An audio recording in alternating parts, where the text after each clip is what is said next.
Happy Valentine's, horror fam. It's Dr. Briggs here with TalkHorror.com. And whether you're waiting on your love like me, Bojangles, or have yours beside you, like the Daughter of Death, we hope you're in the mood tonight. Because tonight, Talk Horror has something heartbreaking to show you. Never get out of bed again! We're friends to the end, remember? Set it off!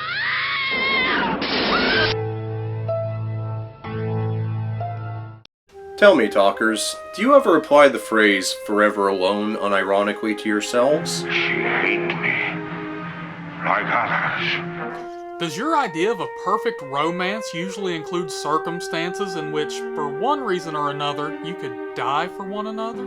Or do you perhaps possess qualities that would sooner find you burned at the stake than in the embrace of your preferred partner? If either's the case, then I pity you, you poor sons of bitches, but cheer up, everyone, because today we're going to offer you a shoulder to cry on. We're going to take a look at 10 romantic duos that you may just not feel entirely comfortable empathizing with. Sometimes intimacy can be scary. When you first find yourself in bed with someone you don't really know, your mind can swim with all kinds of awful possibilities. What if she doesn't love me? What if he's not who I thought he was? What if you wake up in the morning and one of you is gone? Thoughts like these are the reasons you'll find so many horror movies are based around a romance that's doomed to tears. Because there's no fear like the fear of knowing that you could be bitten while you're at your most vulnerable. And there's no sorrow like knowing that even as you're being eaten alive, you're still in love. So if you've ever felt this way, you're far from alone. But today, we at Talk Horror are going to tell you 10 stories which may prove that forever alone may be the most mutually beneficial way to go. I love you.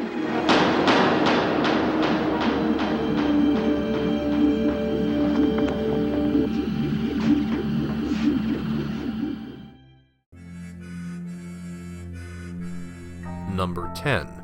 Magic. Here he is, folks, Anthony Hopkins before he lusted after Jodie Foster. In 1978's Magic, he lusts after Anne Margaret instead. Only his character Corky Withers is not a charmer like Dr. Lecter is. Corky was always a quiet kid with quiet hobbies, harboring a quiet crush on his classmate Peggy Ann Snow. A fast forward years later, and Corky's now a rising entertainer who found his charm with the help of a friend named Fats, a ventriloquist dummy who looks uncannily like him. With Fat's help, Corky can not only flirt with the unlikely idea of being a successful magician in the TV era, he can also flirt with his childhood crush when he flees the looming shadow of stardom to visit her in the Catskills. You thought Peg didn't remember. Only two things keep this from being a happy ending. First off, Peggy Snow got married. Secondly, Corky suffers from a problem common to a lot of ventriloquists in horror media. His dummy Fats is no mere character, but the manifestation of a sinister split personality who doesn't appreciate when Cork grows closer to Peg than to him. When Cork's agent comes down and witnesses the two in the midst of an argument over Peg, Fats convinces Cork that the only way he can be together with his beloved outside the confines of a padded room is to commit murder. And when Peg's husband comes home and finds the body, murder him too. Unfortunately for Cork, his fantasy of Peg running away with him is contingent upon her first being able to tell her husband exactly where they went wrong. This threatens not only Cork's walk off into the sunset, but his path into the limelight as well. In Fat's eyes, fame supersedes love, which means in Fat's eyes, Peg just became a loose end. Get a knife and kiss the girl goodbye. Corky and Peg seemed like a couple almost made for one another, were it not for Corky's shyness and for the fact that the means he chose to relieve himself of this burden put him together with an even worse burden. But hey, don't all our vices seem like virtues at one point? Number 9. Antichrist. Sometimes tragedy can bring a couple together, bringing them closer than they ever imagined, an inseparable bond. On the other hand, it can tear an otherwise perfectly happy couple apart, And that's the dilemma we face in Antichrist. Tragedy strikes in many forms in this movie, and it doesn't take long. It opens with a couple making love at the same moment their child loses its life in a terrible accident. As you can imagine, the couple is in shambles.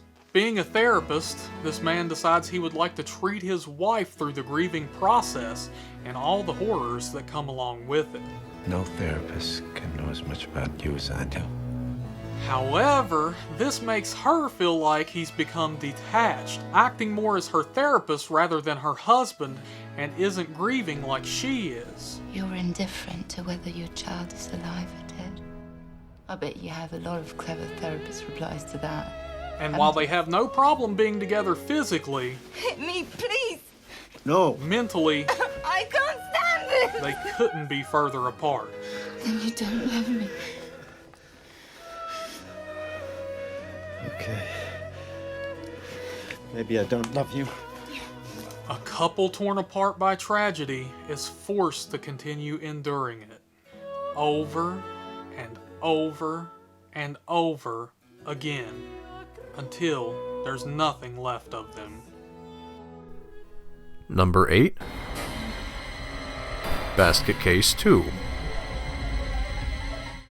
Imagine being a freak, looked down upon and feared by most of society just because you're deformed and because you have no qualms whatsoever using murder to get what you want at any given time. Now imagine being a freak's twin brother. Having to look after your bro because, hey, he's your bro, and also because you're kind of conjoined in the mind still. Poor Dwayne Bradley had to get Belial all of his meals, had to clean up after his bloody frenzies, had to carry him around in a little basket. And yet, after all this dedication, when Dwayne finally met a girl he liked and wanted to hook up with, Belial was anything but happy for it. Ended up killing the girl in a way we would all like to forget about. So that's why in 1990's Basket Case 2, when the duo find themselves in a palatial home for unique individuals such as themselves, we can't help but find it unfair when Belial gets to hook up again on day one, while Dwayne isn't exactly in the same league as the other residents. But fear not, Dwayne. There is at least one bachelorette in Granny Ruth's manor that shares vaguely the same shape as you. Ruth's own granddaughter, Susan. Now, Dwayne and Susan have their disagreements as to whether or not they belong in their present company. We're not one of them. I am. And so are you, as we'll always be. We're all of the same flesh, Dwayne. But when Dwayne steps up to defend his brother and their newfound friends against the prying eyes of the media, Susan warms up to him in a big way. And it almost seems as though Dwayne begins to accept the fact that he has more in common with those society considers freaks than he would have liked to admit.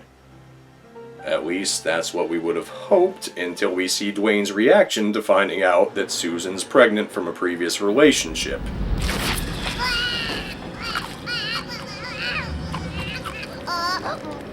He's not dangerous. He just needs to come up for air sometimes. Seeing this causes Dwayne's basketed up bad feelings all to bubble to the surface. And despite the fact that Susan still very much clearly cares for Dwayne and wants to make all this work, it only proves to be her downfall.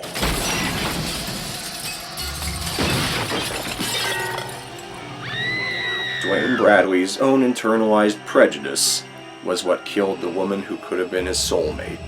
And he didn't get off the hook entirely either. Fine, Dwayne. Number 7. Deadly Friend. Have you ever met someone and it was love at first sight? Someone that left your mind scrambling and awestruck, trying to find words? Maybe I'll come over sometime. Sure.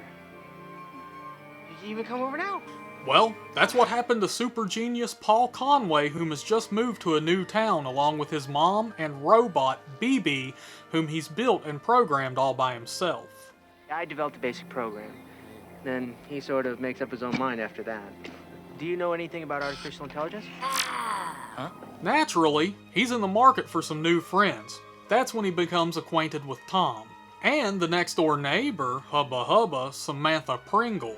The trio, or quad, including BB, become quite close together, but Paul grows especially close to Samantha, wanting to become more than a friend.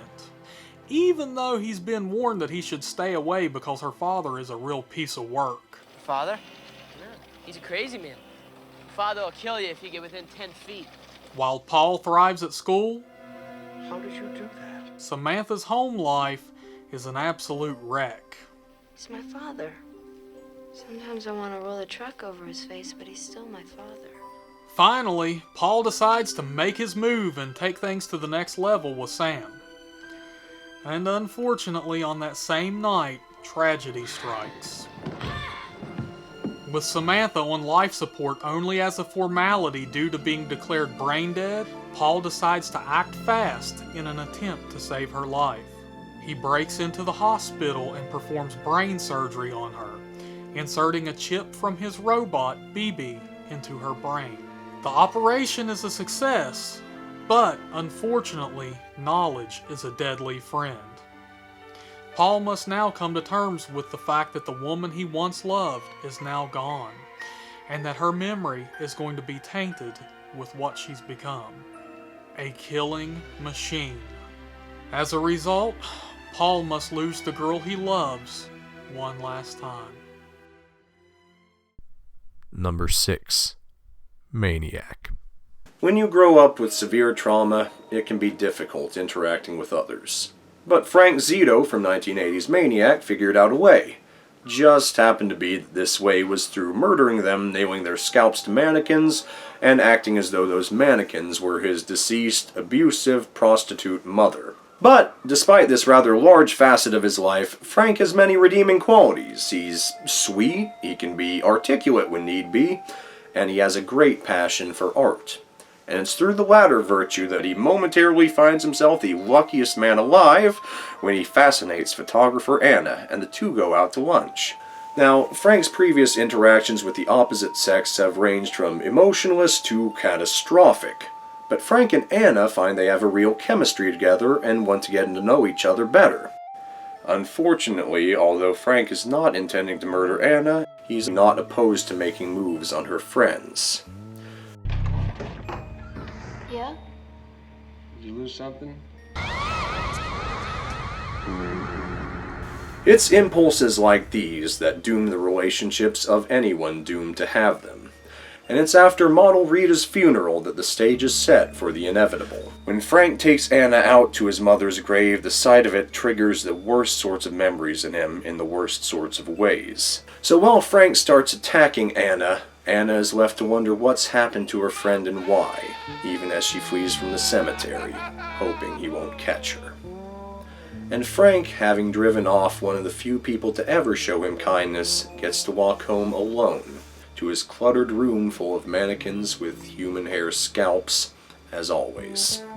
Only this time, they're aware of the premature breakup and really want to rub salt in the wound.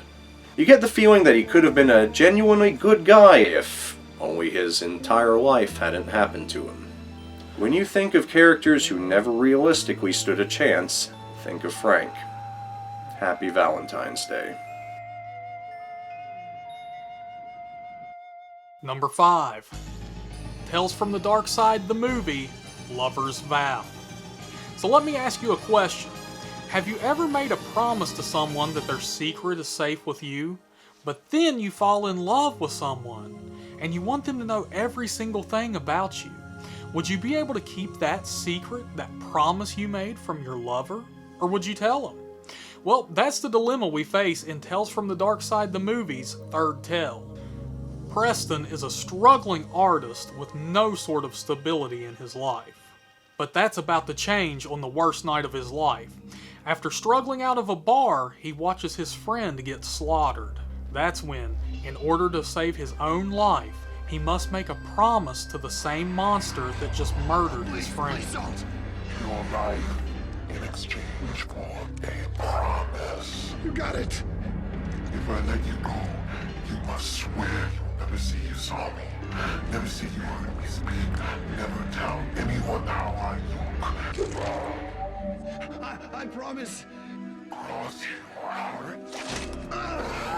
In an odd turn of events, the worst night of his life may also be regarded as the best, as he runs into the love of his life.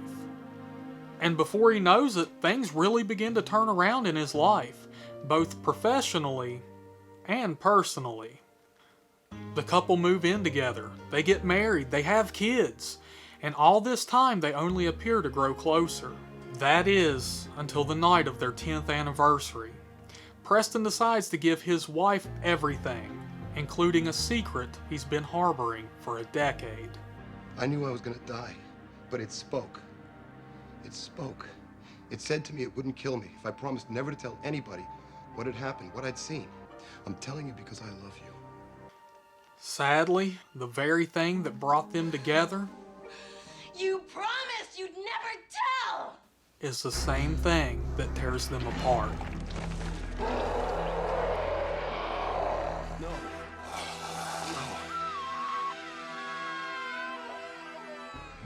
What are you doing? Folks, honor your promises to your loved ones and hideous, murderous strangers in equal measure. Because hideous, murderous strangers may be someone's loved one. Maybe even yours. Number 4. Return of the Living Dead 3. Unlike most of the entries on this list, Kurt and Julie from 1993's Return of the Living Dead 3 are already a couple when the film begins. Their relationship is tested when Kurt's military father is reassigned, which threatens to break the couple up. But Kurt, in his infinite naivete, is determined to make things work. Even if Kurt has to run away from home in order to keep from moving away from her, even if less than a mile down the road, Julie's teasing gets Kurt into a crash that ends up killing her. You see, what Kurt's father had been working on his military base was none other than trioxin 245, a chemical defoliant with the fortunate side effect of bringing the dead back to life, with an unfortunate hunger that can only be briefly satiated by consuming human brains. While Kurt clings to the hope that there is a happy ending to all this, Julie understands not long after becoming undead that she's not the same, and never will be again. Is that what I'm gonna become? Get the fuck out of here! Being pursued both by the US military and by a gang of thugs that Julie lost control on, she decides to end it all over again. But to Kurt's relief and to Julie's dismay, she survives, and her hunger only grows. Upon being taken in by a vagrant called Riverman, she resorts to increasing degrees of self-mutilation in order to stave off the hunger pains consuming her. And although her eventual frenzy does temporarily save Kurt's life, when he sees what becomes of her victims, the young Romeo finally decides that it's time to break it off and head home. Kurt, don't leave me. But before he gets home, Kurt gets to bear witness to exactly what's to become of the zombies the government is rounding up. They're all gonna end up like that. Biomechanical weapons driven by meat batteries. And although he no longer believes in his happily ever after, he becomes determined not to let Julie be used as a war machine due to his own foolishness, and sets out to risk his own life in order to mercifully end hers, a risk that proves fatal. But at least in the end, Kurt found a way to keep Julie and himself from a fate even worse than death. Where we belong.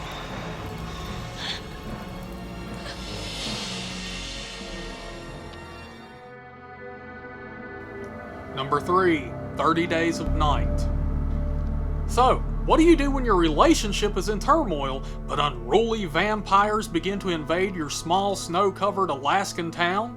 Do you stay mad at each other? Hell no! You band together and kick some vampire ass! Which is exactly what happens in 30 Days of Night. Eben Olsen is just a small-town sheriff just trying to do his job. You don't have to cite me. You don't have to do anything. Stella Olsen is his estranged wife who's about to get the hell out of town, but an accident leads to her missing her flight. Unfortunately, this leads to her having a run-in with some weird stranger who has terrible personal hygiene skills, But nonetheless, he swears that some terrible stuff is about to go down. That cold ain't the weather. That's death approaching. Before you know it, the power goes out, cell phones have been stolen, dogs are being killed, and bloodthirsty vampires are about to have a 30-day buffet with no limit, because this town won't see another sunrise for an entire month. And no, praying will not help your cause. However, tragedy builds bonds, and Eben and Stella find themselves rediscovering their love for one another. But unfortunately, love is not a vampire's weakness, and if Eben wants to keep his sweetie safe, he's going to have to make the ultimate sacrifice. The bloodsuckers are strong, they're closing in and human numbers are dwindling, and for the grand finale, the entire town is about to be reduced to ash. That's when Eben decides that if he wants to even have a fighting chance against these bad boys, he's going to have to become what he hates the most. We can't fight them the way that we are. And, well, I'm not even going to bullshit you. A lackluster battle ensues. But that's not the point here. Yes, Eben does defeat the lead vampire, but in exchange for this, he's not even human anymore, and he knows what he must do. So, his last moments on Earth are spent with his loved one in his arms, watching the sunrise come up together for the last time.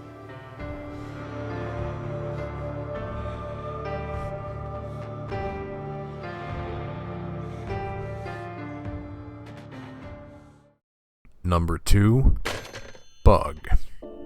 It can be difficult to stay sane when you're the single mother of a long-lost little boy, when your ex-husband's just been released from jail early, and when you're currently residing in a hotel room long-term.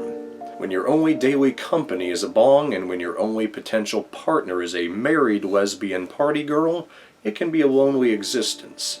Which is why Agnes from 2006's Bug lets an acquaintance named Peter into her room and into her life, even though Peter proves to be a rather parasitic individual. You see, Peter believes in some pretty suspect theories. A bug in my blood. Thought they might be coke bugs. Couldn't find any in Agnes's stash. Coke bugs? The DEA sprays the larvae on the coca plantations of Central America. They're genetically engineered to survive the purification process. And he believes in them so hard that he becomes adamant that Agnes believes in them too. Presence of bugs, absence of bugs. Now, do we have bugs or not? And because Agnes doesn't want to drive the sweeter of two toxins out of her life, yeah, she does. You know what they said in The Hour of the Wolf. Det ikke så at når en kvinne har levet lenge til sammen med en mann, det ikke så at hun sluttelig blir lik den mann? Jeg mener hun elsker ham og forsøker å tenke som han. It's a burrowing aphid. You have to dig it out. Let me see it. Look, it's Where right is there. it? Can you see that? I don't see it. As days become weeks, the bug-hunting couple become inseparable from one another, even as more and more of their daily life, chores, and conversations begin to revolve around aphids. Seems all we ever talk about is bugs. In their hopes of finding the buggy man and removing him from their bodies, Agnes and Peter isolate themselves from the outside world, from any intruders, anyone who could hurt them, and anyone who could help them. Walled in within their sterile environment, Agnes and Peter's delusions incubate. Think, Agnes, what don't you know? They grow massive. They gave you the, what do you call that, the drone. They gave you the drone. And they gave me the queen. And they grow together. The mother. Oh my God, you know what we have to do. You know what we have to do. We have to kill him. Yes. By the time an intervention arrives in the form of Peter's psychiatrist, the bug problem has already grown beyond control. And not helping matters is the fact that Dr. Sweet unwisely brought Agnes's ex with him. With the threat of the worst parts of both their past catching up to them, Agnes and Peter come to the mutual decision that there's only one way to escape. Pro tip for anyone looking for a hookup this Valentine's Day: if you meet someone whose demons play well with yours, Baby bug water. Feeding pupa. Oh, feeding baby bug. stay away. It always ends in hellfire. And speaking of insects, coming in at number 1 on our list, The Fly. Have you ever watched someone you love turn into someone that you don't even recognize anymore? Well, that's what happens in David Cronenberg's The Fly, and in more ways than one. Seth Brundle is working on an invention that will change the world and human life as we know it. Meanwhile, Veronica is laboriously interviewing people who claim to have inventions that will, well, change the world. Lucky for her, Seth isn't lying. After showing her his world-changing invention, he invites her out for a cheeseburger. After that, the two only grow closer. Unfortunately, on one drunken night, while left unattended, Seth decides to transport himself through his invention. Unbeknownst to him, something else went along for the ride. At first, everything is great, as Seth enjoys his newfound powers. He's living every man's dream, as he's stronger than ever, has seemingly unlimited energy, and can last for hours in the bedroom. I'm ready to quit. Unfortunately, it's not long before his relationship and himself begin to fall apart, as Seth Brundle becomes Brundlefly. Veronica not only has to watch the brilliant man she loved turn into something completely unrecognizable both mentally and physically, but she is carrying his child, which may or may not actually have something wrong with it, so she seeks out an abortion. Before the procedure can commence, Seth Brundle makes his last stand. We come apart, and then we come together there. You, me, and the baby. Together. But it's all for naught, and Veronica's last loving gesture to Seth comes in the form of a double-barrel shotgun.